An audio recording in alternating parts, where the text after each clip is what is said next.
This child is using a unique new educational device. From matching geometric forms, she goes on to match letters of the alphabet. She's teaching herself to read. This pigeon is matching the same geometric forms that the child matched. It's also learning a new skill. Child and pigeon. Today we shall find out what they have in common and see how a pigeon can help us penetrate the mysteries of human behavior.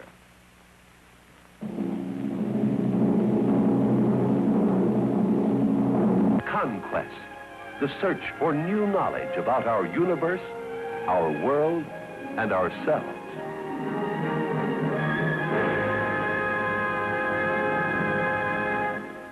I'm Charles Collingwood.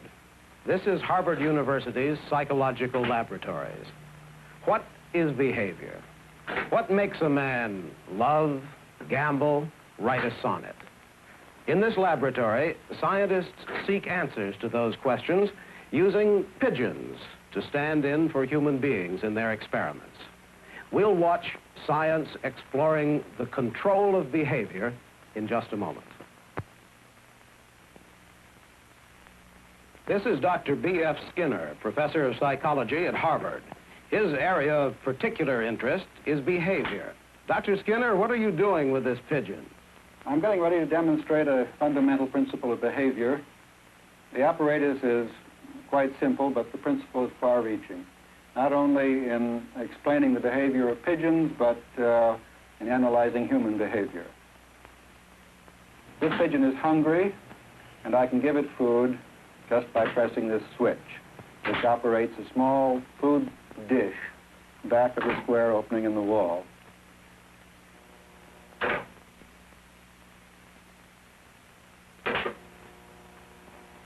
The principle I want to demonstrate is called reinforcement. It's what the layman usually calls reward, although that term doesn't fit too comfortably in many applications. This point is a quite simple one. Whatever the pigeon is doing, when I press this switch, it will tend to do again. And in that way, I can select parts of its behavior and make it do practically anything I like. Well, now, what sort of thing can you make the pigeon do with this form of reward or reinforcement? I'll try to turn the bird around counterclockwise toward you. Every time it moves its head around this way toward you, I'll pick that up. And with a little luck, we ought to have a complete turn in very little time. I'm waiting until the head moves this way and then reinforcing. I want to wait for a somewhat bigger turn. That's enough, I think. It takes a little skill to anticipate just the movement that you want to reinforce, because this must occur at the very moment of the response. We're getting the beginnings of a counterclockwise turn. There we are. Yeah. Come on, pigeon. A little bit more and he'll go all the way around, I think. There, I made it.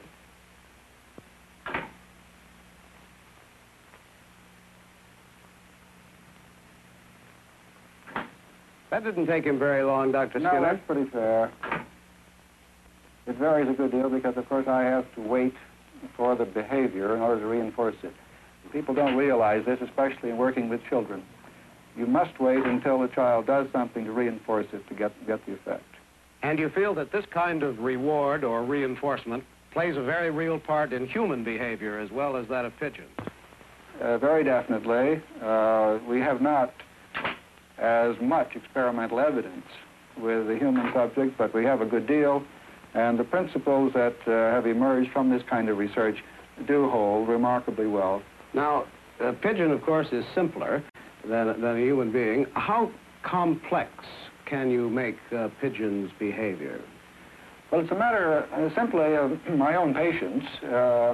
You can slowly shape almost any kind of behavior. 2 or 3 years ago, in a classroom demonstration, just to see what we could do, we designed a little piece of apparatus in which two pigeons could play ping pong.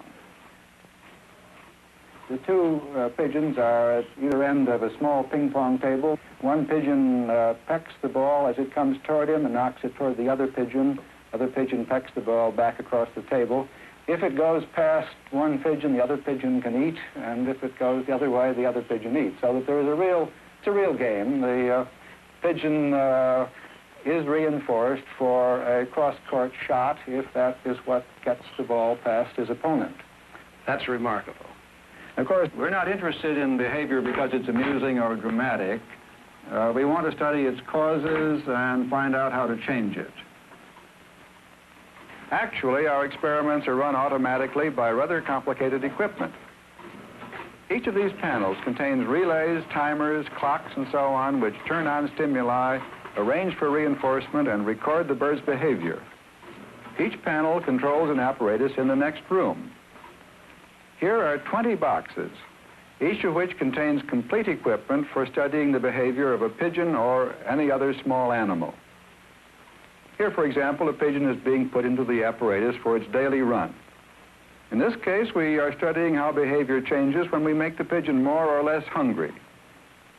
By feeding it different amounts of food daily, we can change its body weight and study the effect of this on its behavior.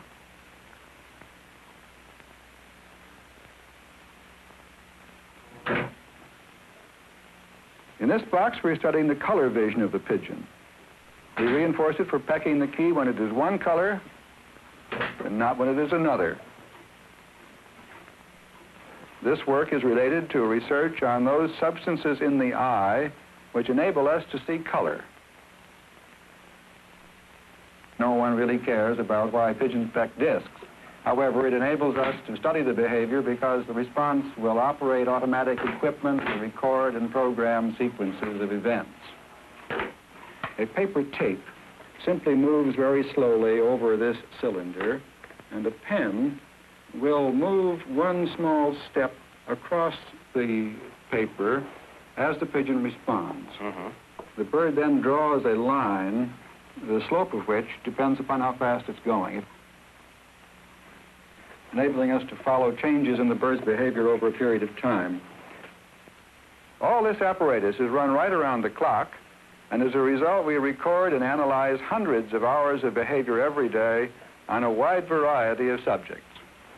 Perhaps if we went to the laboratory of my colleague, Dr. Herrnstein, we could see something a little closer to the actual experimental work that we carry on in these laboratories. We reinforce the bird for pecking when the light is on, but when the light is off, the bird is not reinforced for pecking. As you see, the light comes to control his behavior. When the light is on, he pecks. When it's off, he doesn't. This process we call stimulus discrimination. The control exerted by that light over the bird's behavior can be very strong, as you can see. Yes. There are comparable situations in human behavior. We've learned to cross the street when the light is green and not to cross the street when the light is red. Well, some of us have, Dr. Herrnstein. There's still a good many people who cross the street on a red light. That's because they get away with it occasionally. That's true.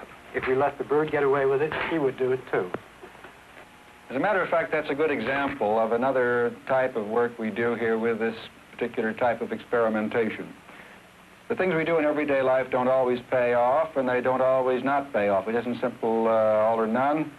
We are often intermittently reinforced, and there are various schedules according to which what we do can be reinforced intermittently.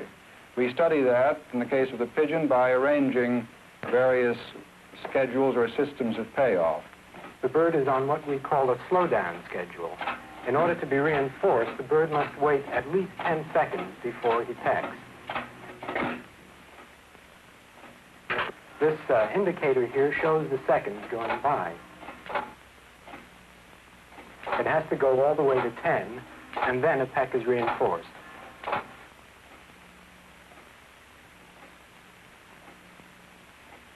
If he pecks too soon, he must start waiting all over again.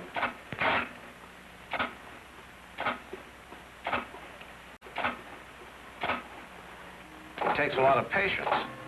This is a very hard schedule for any sort of animal. including man. He made it, didn't he? Yes, he did. Yeah. Can you build this bird up to a fixed ratio? Well, I'll try. What do you mean by a fixed ratio? Well, that's our term for what in industry would be called a piece rate or piecework pay. The bird is reinforced for every 10 pecks he makes.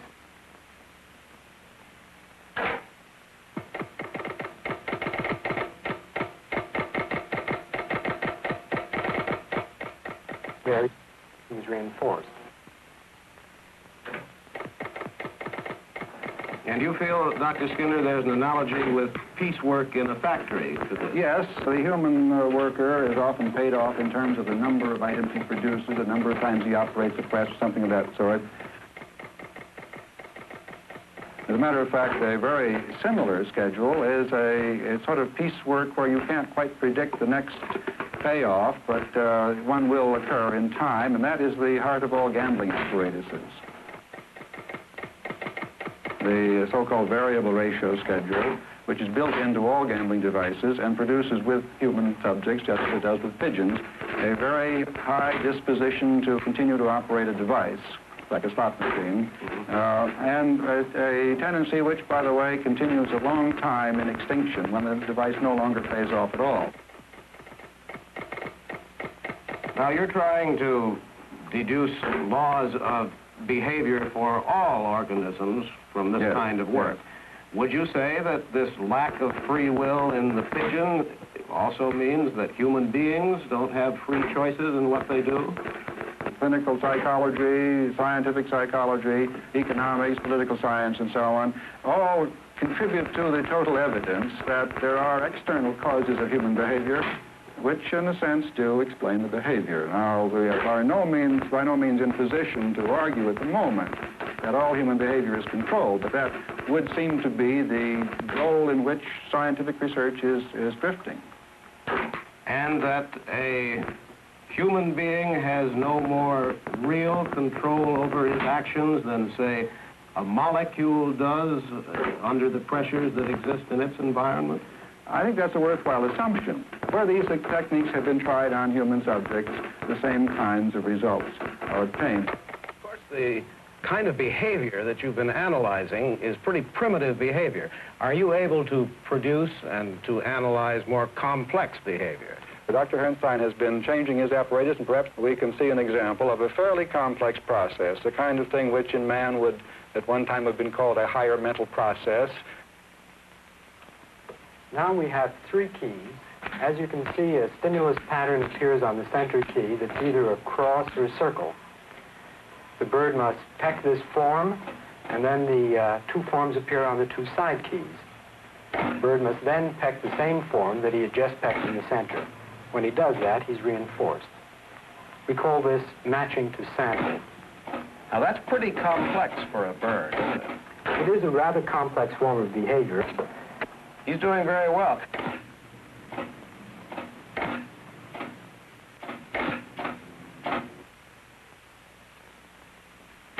Now, what does this complex behavior on the part of the pigeon teach you about the behavior of humans? Well, there's a perfectly simple parallel. Here is a similar device which can be used to teach a child to match patterns, forms, colors, and so on. In fact, it can be used to teach reading.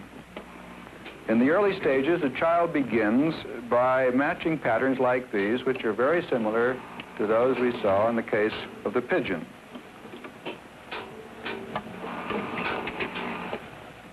At this point, the child is reinforced simply by operating the machine and moving on to new material. At a later stage, she's matching letters, first simply as geometrical form, but later as genuine letters in the alphabet.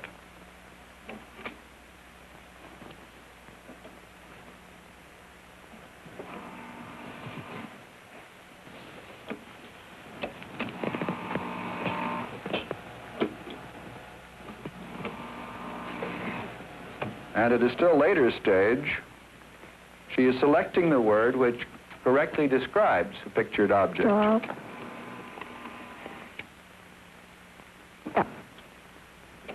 At every stage, operating the machine brings new and interesting material into view, and this is enough to reinforce the child so that she will continue to work for long periods of time. Eventually, in this way, she acquires a considerable reading skill. This is our self-instruction room. These students are studying with the aid of a device which is based upon very similar principles to the one we've just seen. I think the best way for you to see how it works is to try it. Here is a set of materials designed to teach the very principles we've been talking about today. This first frame has a word missing. It's up to you as a student to read it and supply that word by writing it on this strip of paper. All right. Performing animals are sometimes trained with rewards. The behavior of a hungry animal can be rewarded with food. Well, you put it down and the machine will tell you. Now lift the lever aside. Your answer is now under a transparent cover, so you can't change it. We don't trust you. And the true answer has appeared there, and as you see, you are right. It says food. Since you're right, move the lever to the right. That means that that particular item will not appear again as you go through this material, because you've answered it correctly. Now put the lever back in the original position, and the second item appears. A technical term for reward is reinforcement. To reward an organism with food is to reinforce it with food. Well, see what the machine says. Reinforce. Pull this up. Reinforce. That's right. So you move it to the right to record the fact that you got that right, and go back. There's the next item. Technically speaking, a thirsty organism can be reinforced with water. Right. I shouldn't tell you that because the machine's going to tell you. Right. Reinforced. Note, not reward. Not reward. Reward would have been wrong because you were asked to speak technically. Right. Now, you notice how small each step is. You don't make very much progress, but you always make some. And you are almost always able to make progress. The student does not study before he comes to the machine. The machine teaches him the whole story. And each step is so small that he is almost invariably right, even though this is unfamiliar material. Now, is this as effective as reading a text or listening to, say, Dr. Skinner give a lecture? Well, it's much more efficient, I'm sorry to say, than the latter, and I think also than the former. The student, we're studying with a text. He has to read. He doesn't know whether he knows it yet or not. He's looking forward to that hour test a month away. And the only reinforcement he gets from this is something which is very far in the future. With this, he knows immediately whether he's right or not. And our students report that they do this with no feeling of effort. They don't need to force themselves to study. And they retain, as far as we know, even better than in the other type. And the saving in time is very great. I don't have figures to support this, but I would risk the statement that with this type of arrangement of material, you can learn the same amount in about half the time with half the effort.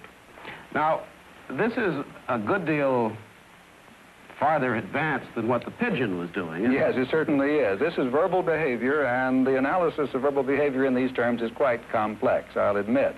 However, there are certain elements of similarity. We do insist upon quick reinforcement. We insist upon the slow development of new forms of response so that each step can be taken and is then reinforced. Reinforced by my feeling of pleasure, of accomplishment that I've got it right. Well, I wouldn't allow myself to say it just that way, but you are reinforced by your success. And I think it's a very gratifying characteristic of human behavior that success is itself reinforcing. We don't need to give you gumdrops every time you're right on this.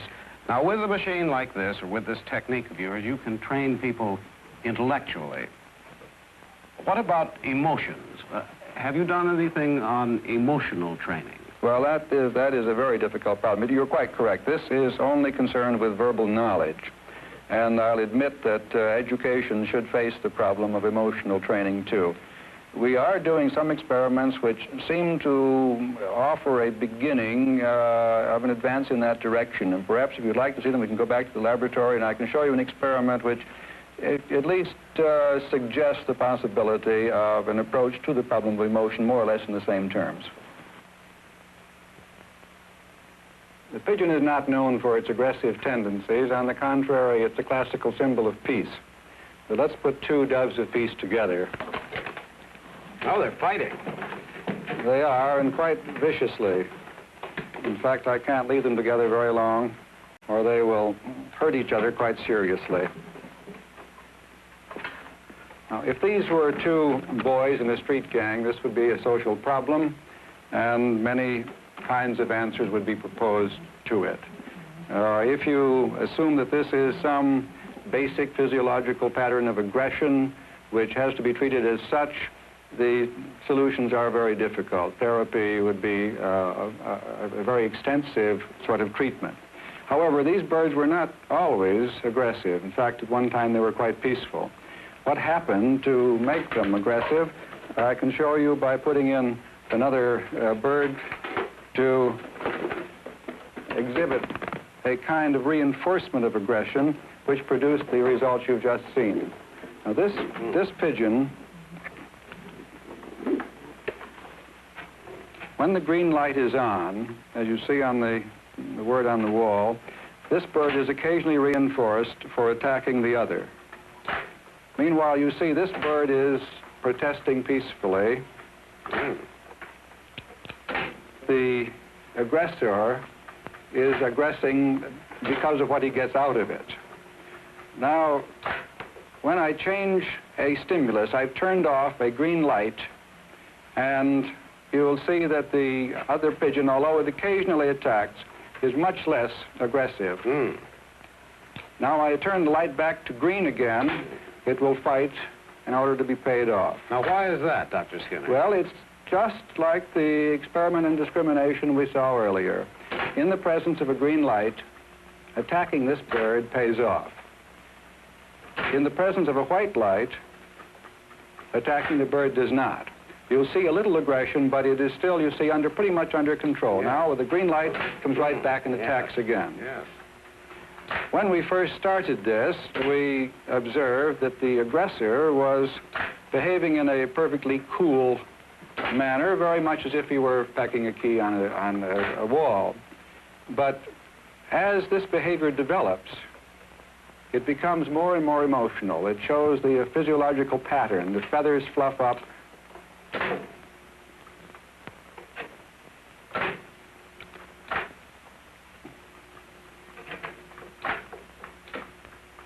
Do you suspect that human beings are taught aggression in the same way?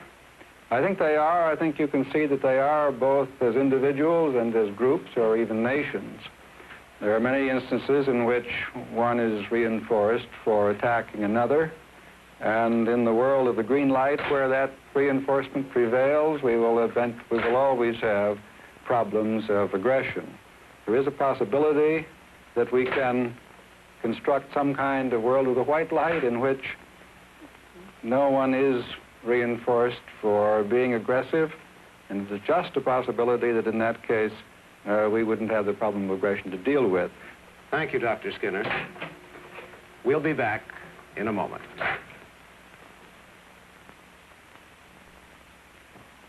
Today we've shown how the behavior of a simple pigeon can help science understand the complex behavior of man. The fictions that we invent to explain nature are much more flattering than the truth. Nobody liked it when the Copernican system elbowed man out of the center of the universe, or when Darwin showed that embarrassing link to the lower animals. And now we're being told that all our actions are determined by our environment. Some scientists, more laymen, disagree. But to the extent that this is true, this new knowledge should make it possible for man to raise himself to new heights of kindness, intelligence, and happiness. This is Charles Collingwood.